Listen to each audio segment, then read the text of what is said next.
busting my balls, Billy, okay? I can already tell that I don't like you. Fuck you, bust on my ball. I ain't scared of you motherfuckers. It might be your first ball job. Yeah, of course. How long did it take for the guy to come?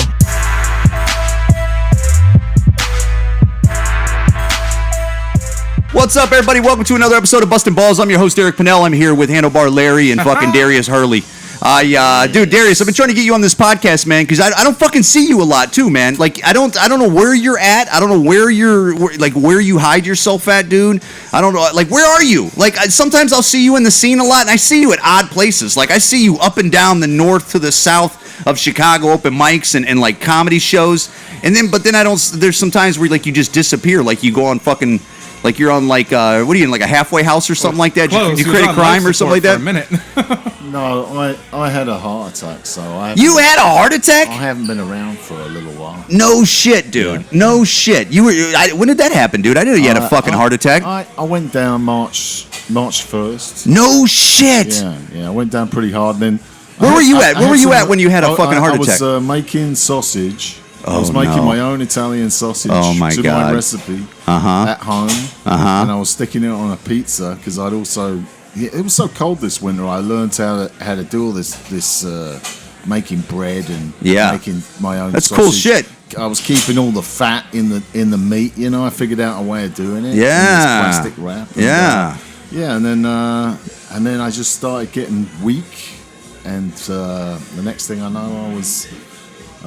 In one day, was it a couple days that you were feeling weak, or is it like one day you're just like, what's going on with me?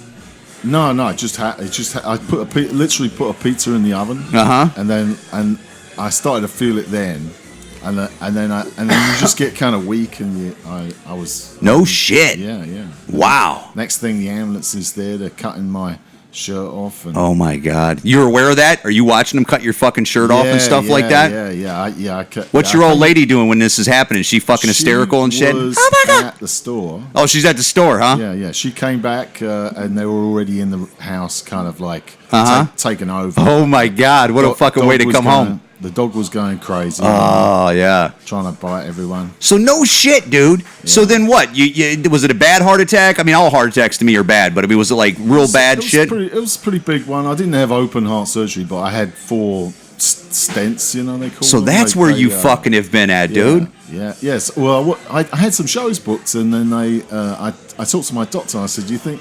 What about these shows I got booked? No. She said, no. What are you doing? You don't need the adrenaline. Why would you do that to your fucking self? Also, your pre-performance 4 bumps cocaine has to be bad for the heart. No shit, dude. No shit, man. How old are you, dude? Because you're not that old, man. I'm in my mid-50s now. You're in your mid-50s, huh? See, dude, that's my fucking future right there, dude. My wife's always bitching at me about how I eat and shit. Like, I eat like shit. Like what they say? What they say that contribute to this? I mean, like what did that? Like your version of it? I just passed gas earlier before we started. Yeah, which I don't appreciate you farting on my podcast, dude. You know that's not cool. You got to eat a lot of kale, and you got to eat a lot of plants. Yeah. But I eat some meat still. I had a burger yesterday. Oh yeah? So that's what they're saying. Kind of stay off, like get more plants in you, and then stay off the red meat a little bit more. Lots of plants. You got to get exercise, or are they saying no? Don't do that, dude. With your heart now, like take it easy. Yeah, I had to go through a whole rehab thing. Dude, so this is inappropriate, but how long did it take you to fuck after you had a heart attack? Because that's got to be one where you're like, we're going to be pumping, and you got to take it easy, right? You got to lay there and let her do everything, right? Take it easy now, yeah. Because I bruise easy now. Is that true? Yeah, I can't imagine you start with a fucking, like, you have to start with like a handy, then oral, and then if you could survive like 5 minutes of oral, like, okay, we'll see if I could ride you for 5 minutes. Yeah, that's what it is. Yeah, you got to ease into it. Up, yeah. You gotta ease and then you still got to take it easy. You get a lot of bruises, you know. I mean, I don't know if... Is that true? You bruise easy? You bruise easy, yeah. No shit. Well, that's the sex he likes. If I'm working in the yard or something, I get bruises up and down me. All right, dude. So I've been wanting you on this podcast for a minute, dude. So tell me, like, dude, you have a history in punk rock, right? In music. What is that history? Yeah. Well, man, I don't even know where to start with that. What year did that start? Like, what year did because you had a record label, right? Yeah. What year did you start a record label? I started Criminal IQ Records in about 2003. 2003? And was it here in Chicagoland? It was with the Chicago. I worked with bands from Chicago. Like what bands? What bands have you worked with in the past? Oh man, I'm sure it's endless, but some of that are more notable. Some of the better known ones would be the Effigies. Yeah. Who are a big Chicago band. We did their last record, and then the other bands were kind of up and comers. You know, like we took the Functional Blackouts. This band called VD. Yeah. VD, Moto. Yeah.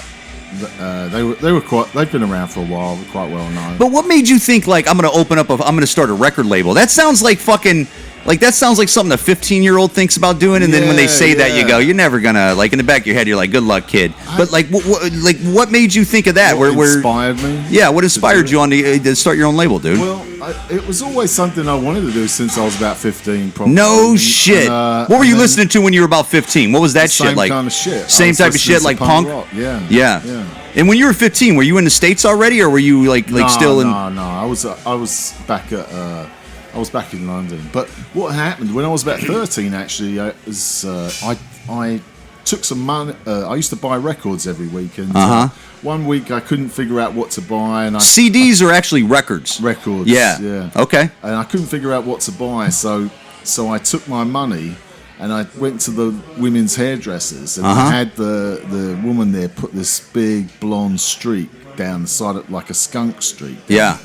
And when I went back to school, like the girls went crazy. Yeah, isn't it crazy how you can get pussy off certain haircuts? Girls went nuts. Dude. Meanwhile, my silver streak hasn't done shit with me, and I have. Yeah, well, that's like very common. Like HandleBar Larry has like a longer beard, and it has a little bit of gray in it. That's very common. No, this is the birthmark. There's a pigment indentation. So when I first started getting facial hair, it always came in gray. Dude. So I was like 17 with this gray patch, like with this wizard patch on my face. And well, then it also can work against you. I remember when I was like I was about 13 or 12 or 13 was my first haircut where I started noticing like, oh, haircuts get you fucking ass. Yeah, you know, I wasn't getting ass then, but you're like fucking, you know, you playing a little grab ass, you getting a little kissy face, you're a little grabbing some crotch and shit like that.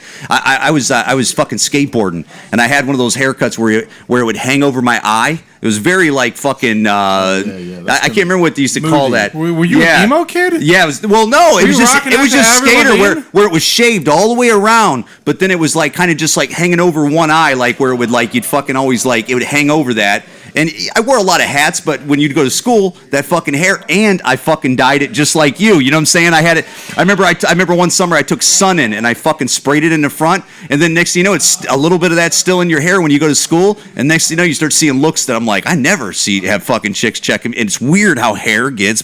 It's weird, right? Yeah. It's one thing. Not all guys, but some guys can get that. Thing. It is a peacock thing. It's actually fitting because when I was in junior high, the cool thing that me and a few other people did, we shaved our whole head except for, we want to call it the bangs or whatever. Then we'd spike up the bang. Peacock's ass, basically. Did that get you any pussy? Oh, God, no. Really? Yeah, no. Why would you do that? It was the style at the times. Yeah. Like, and also, you know, half Mexican growing up in like the Berwyn-Cicero area, like, you know, it was like the cool thing to shave your head. Yeah. There's a band called the Monks that did that. Really? Shaved their head like monks, and you should check the whole Friar Tuck thing? So when you were like 13, 15 and stuff, what was the music scene like in London for you? Like what were you motherfuckers listening to then? Good. Like It's amazing. I bet it was great, right? It was like late 70s, and it was moving from punk to mod to ska to back to punk, and then post-punk, and then punk broke off into all these different kind of subgenres like hardcore. Yeah. You know, I got to see all of that. Were you going to see a lot of bands and shit like that when you were young? Like you were going to see live shows, I'd assume, right? When I got to going as band age, I was seeing sort of goth bands by then. There was a lot of goth stuff. Yeah. No shit, dude. What year was that? What year are those goth bands and shit? 80. No shit. 80 that was. You're watching goth bands in the 80s? Yeah. Oh yeah. I didn't know that. I didn't know. I thought goth came around like in America around like the 90s or something like that. No. We had Bauhaus. Really? Bela Lugosi's dead. Yeah, that record was 40 years old this week. No shit, man. Even The Cure. I mean, they're not goth, but like the whole thing. I see what you're saying. Like the 70s. Yeah, I love those guys. You love that shit, huh? Yeah. No kidding. Yeah, I just did a gig where I DJ'd all my old records, and it was in a tattoo shop up in North Aurora. No shit. Got a lot of records. You that dude that has like thousands of records, man. A lot of records. Yeah, because I did a radio show for many years here in Chicago, so I kind of got I got a lot of records. No kidding, dude. And you keep them at your house, like you're that dude that has like fucking crates and crates or like shelves and shelves of. I of. don't tell anyone where I keep my records. Oh yeah. No, I hear you're saying, right? They're all in his car right now. These punk guys will find out where. Dude, so you're saying you got like a lot of fucking like deep cut fucking albums, probably, right? Like old shit that was a fair amount. Yeah, I'm not crazy. I'm not crazy like some. I don't have that for like albums. But dude, I used to buy so many CDs in the '90s and shit like that, dude, and I don't got any of those. I don't, not really. You know what happened was like record exchanges came around, and after a while, like it was like a fucking CD that you didn't listen to in years, and you go, fuck this rapper guy or this fucking rock guy.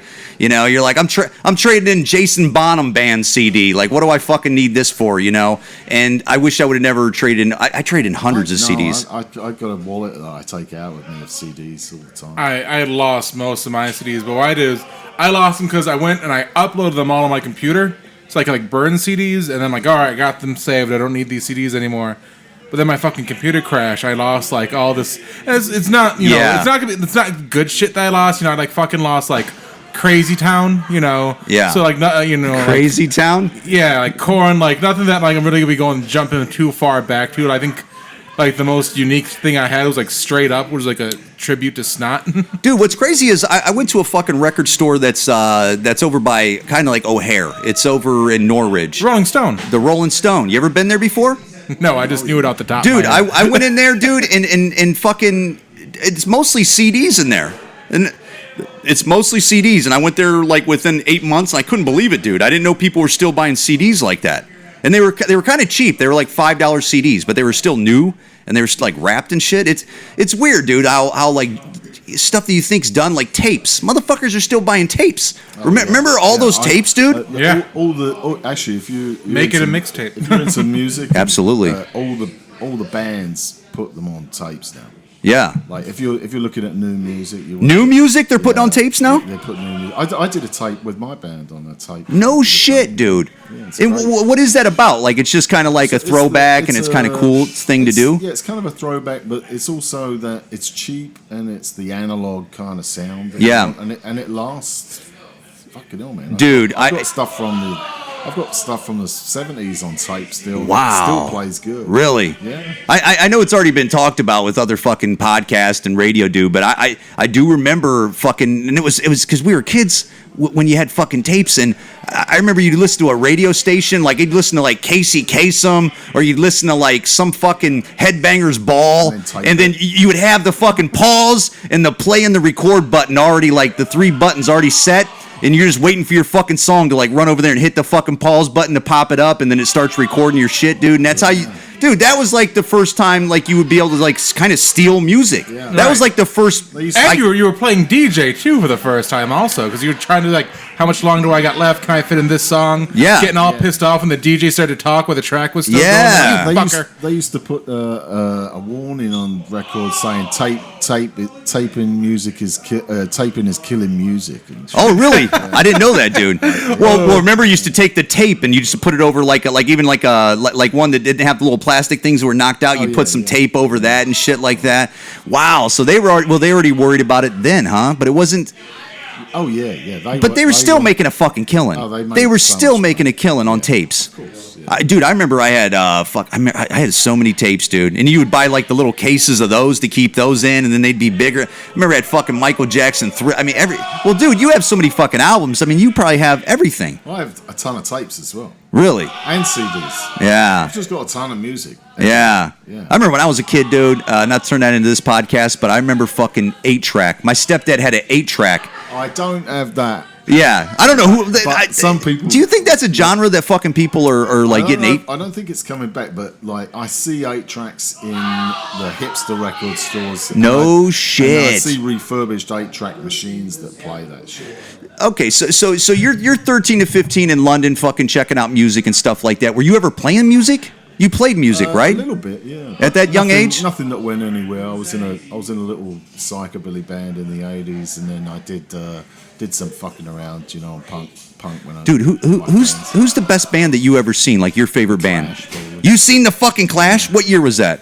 81 or 82. You seen the Clash in 81, 82? Get the fuck out of here! And they were. I got backstage on that one too because. What venue was that? Do you remember the venue? The what? The venue. It was at the Brixton Academy. No shit. Yeah. How many people do you think that held? I don't know. It was fucking amazing. I would say maybe 2,000, 3,000. 2,000 people. What does the Metro hold? The Metro holds 5,000. It was maybe a bit bigger than that. Maybe like 8,000. Crowd going crazy? It was just nuts. That's fucking nuts to see the fucking Clash in 82, 81. That's fucking nuts, dude. It was incredible. And how long they play, you think? 45 minutes, hour and a half? No, they played like a couple of hours. Couple hours? Yeah, they had a lot of songs, man. They were 3 albums shit. Plus the singles. That's fucking crazy. They had a lot of songs. Yeah, because the average punk song's only like 2.5 minutes. So you're saying in 81, 82, were the Clash like world known by then, or did that take longer? Was that they already had that song on MTV and shit like that by then?